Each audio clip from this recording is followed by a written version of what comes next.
ఏ పువ్వు ఏ తీటిదన్నది ఏనాడో రాసున్నది, ఏ ముద్దు ఏ మూవిరన్నది ఏ పొద్దో రాసున్నది. బంధాలై పెనవేయు వయసుకు అందాలే రాసోహమనగా, మందారం విరబూయు పెదవుల మధువులనే చవి చూడమనగా, అరువాలే ప్రణయాలే స్వప్నాలే స్వర్గాలే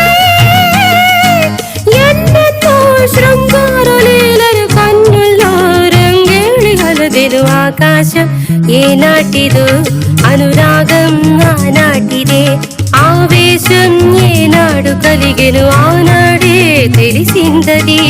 ఆకాశం ఏనాటిదో అనురాగం ఆనాటిదే.